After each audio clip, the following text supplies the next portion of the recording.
জামাত ইসলামীর কথা শুনছে না এবং মানছে না আল্লামা তারেক মনোয়ার। হ্যাঁ, তাকে আল্লামাই বলছি।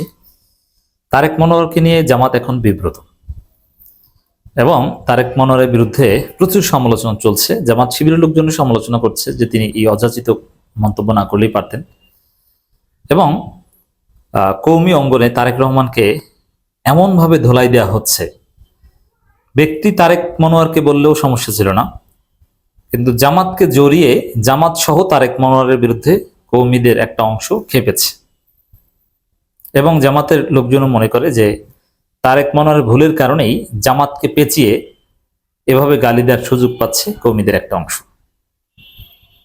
এখন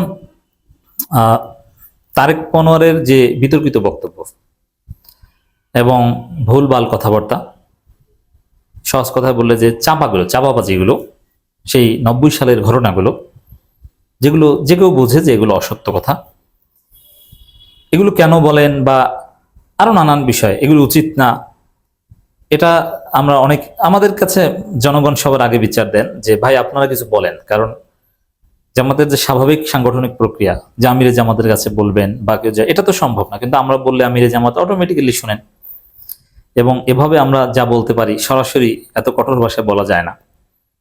আমাদের কাছে সবার আগে বিচার দেন। তা আমরা এটা অনলাইনে অফলাইনে নানানভাবে সংগঠন দৃষ্টি আকর্ষণ করার চেষ্টা করেছি যে তারেক মনোয়ারকে থামানো দরকার।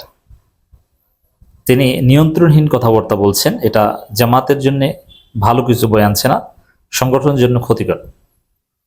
তখন জামাতের বিভিন্ন পর্যায়ে দায়িত্বশীলরা, বিশেষ করে জামাতের ওলামা বিভাগে যারা আছেন, তারা অনেকেই আমাদেরকে বলেছেন যে তিনি সংগঠনের কথা শুনেন না। তাকে আমরা অনেক বুঝিয়েছি, কিন্তু আমি নাম বলবো না, বেশ কয়েকজন মুরব্বী আলেমী বলেছেন যে তিনি আমাদের কথা শুনেন না। আমরা বলেছি তাকে, তারা বিরক্ত। তো এখন তারেক মনোয়ারকে নিয়ে কি করা যায়, যেহেতু তাকে নিয়ে বিতর্ক হচ্ছে এবং তিনি সংগঠনের ক্ষতি করছেন? আমার কাছে যেটা মনে হয় যে জামাতের, যেমন আমরা যারা সমালোচনা করি, জামাতের বহুত নেতাকে আমরা সাইজ করতে পেরেছি, বা জামাতের বিভিন্ন অসঙ্গতিকে আমরা ঠিক করে ফেলতে পেরেছি যার সমালোচনা করে। শিবির জামাত অনেক সময় আমিরে জামাতের ফেসবুক পোস্ট ডিলিট করিয়েছি আমি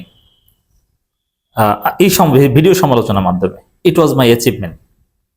রাশিয়া ইউক্রেন যুদ্ধের একটা বিষয় নিয়ে আমিরে জামাত একটা ফেসবুক পোস্ট দিয়েছিল, এবং ফেসবুক পোস্ট এডিট করা, এরকম বহুত এডিট আমরা করিয়েছি। মানে জামাতকে অনেক কিছুই সংশোধন করাতে বাধ্য করতে পেরেছি আমরা ভিডিওর আলোচনার মাধ্যমে। সরাসরি ফোনে দিতাম না, আমরা ভিডিও করতাম, এতে তারা নিজেরা এডিট করতো, পরে আমাদেরকে ধন্যবাদ দিত। এই কারণে বিভিন্ন অসঙ্গতির ক্ষেত্রে আমাদের দ্বারস্থ হন অনেকে। কিন্তু তারেক মনোয়ার এমন জিনিস যে অ্যাক্টিভিস্টরা সমালোচনা করলে তিনি তার দাম দেন না, এবং তার দায়িত্বশীলরা তাকে নসিহত করলেও তিনি সেটা কর্ণপাত করেন না, শুনেন না। এটা হচ্ছে সত্য কথা। তবে আমার কাছে যেটা মনে হয়, আমিরে জামাত যদি দায়িত্ব নেন, একমাত্র আমিরে জামাত, সেক্রেটারি জেনারেল বললেও তিনি শুনবেন না, একমাত্র, এবং ওলামা বিভাগের প্রধান বা কারো কথা তিনি শুনবেন না। আমিরে জামাত বললে যদি তিনি শুনেন, আমার মনে হয় যে আমিরে জামাত যদি উদ্যোগ নেন, পদক্ষেপ নেন, তাহলে সবকিছু ঠিক হয়ে যাবে। তারেক রহমান নিয়ন্ত্রণে আসবেন, তারেক মনোয়ার লাইনে আসবেন। আমি সেই দৃষ্টি আকর্ষণ করছি। জামাতের কোনো আলেম বা কোনো অন্য দায়িত্বশীল তারেক মনোয়ারকে বোঝানোর চেষ্টা করবেন না, কাজ হবে না। তারেক মনোয়ারকে আমি ভালোভাবে চিনি।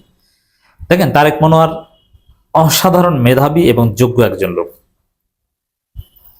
তার যে স্মৃতিশক্তি এবং তার যে পাণ্ডিত্য, তার যে সাহিত্যের জ্ঞান, ভাষা জ্ঞান, এটা অসাধারণ। আমার বিশ্ববিদ্যালয় লাইফের আমার ক্রাশ কিংবা আমার একটা ফ্যান্টাসি ছিল তারেক রহমানের প্রতি, তারেক মনোয়ারের প্রতি।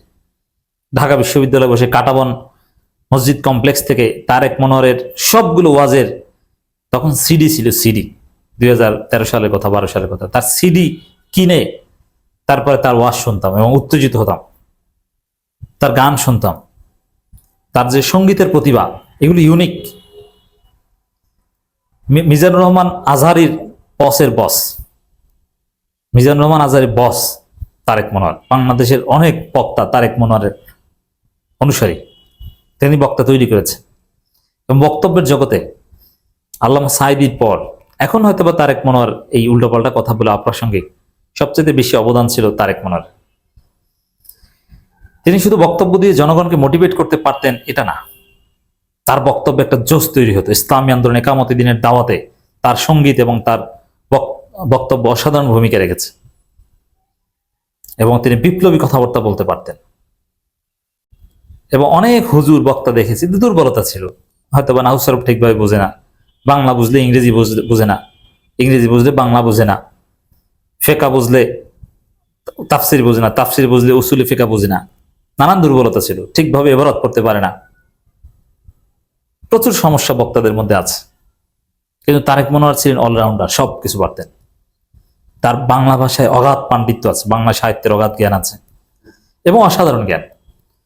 ইংরেজিতে তার যে ইংলিশ স্কিল, আইএলস তো 9 পাবেন তিনি।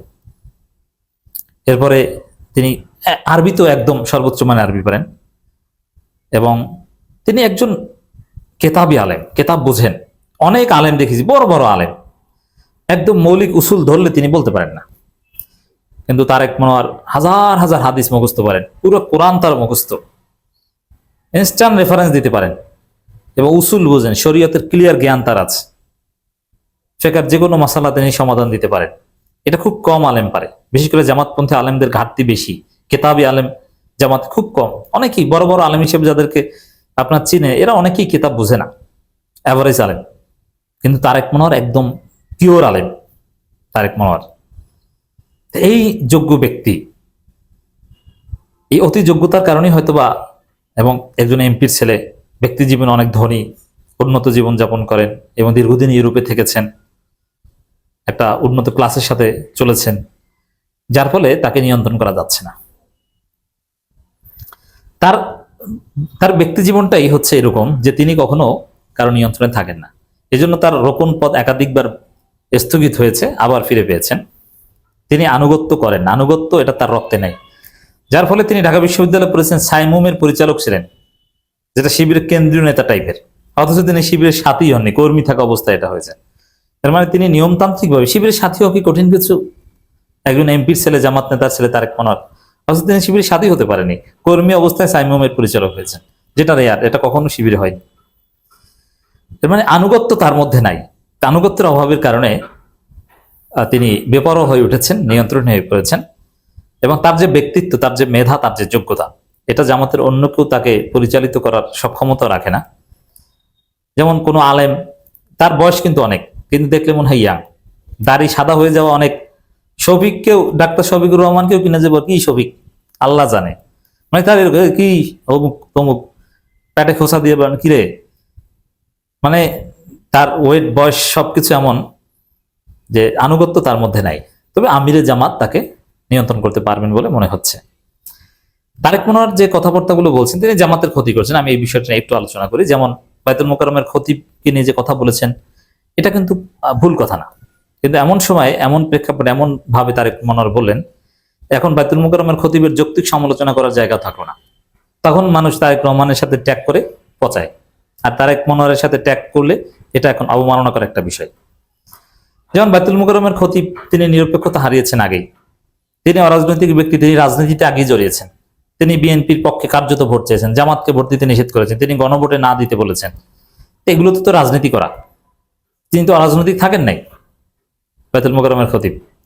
আবার এই টুপি পরিয়ে দেওয়া বা তেল মারা, হ্যাঁ, তিনি বলেন না যে তেল মেরেছেন, তিনি বলছেন যে এটা মাথায় রাখা উচিত, ভবিষ্যতে যেন পালাতে না হয়। এটাও বা ভুল বলেছেন কি, এটা স্মরণ করিয়ে দিতেই পারেন। তো বায়তুল মোকাররমের খতিবের সমালোচনা করা যাবে না, বিষয়টা এরকম না, বরং বায়তুল মোকাররমের খতিবের অনেক জায়গায় সমালোচনা করা উচিত। কিন্তু ওই যে বিতর্কিত তারেক মনোয়ার, তিনি সমালোচনা করেছেন, সবাই পুরো জামাতের উপর ঝাঁপিয়ে পড়েছে, বলছে যে এইটি জামাতের বক্তব্য। জামাত তার ফেসবুক পোস্ট ডিলিট করায় না কেন, চরমনে এই প্রশ্ন তুলেছে। হ্যাঁ, জামাতের অনেকে তারেক মনোয়ারের বক্তব্য দেখলাম ডিফেন্ড করছে। হ্যাঁ, ডিফেন্ড করার জায়গা আছে, তার বক্তব্য তো ভুল না। তিনি তো বলেন নাই যে খতিব আব্দুল মালেক তেলবাজি করছেন, আপনাকে পালাতে হবে, এটা বলে নাই। যে পালাতে যেন না হয়, এটা মাথায় রেখে আবেগ দেখাবেন, সাবধান করে দিয়েছেন। এখানে কোনো আপত্তিকর শব্দ নাই, কোনো গালি নেই, কিছু না, ইটস ভেরি নর্মাল।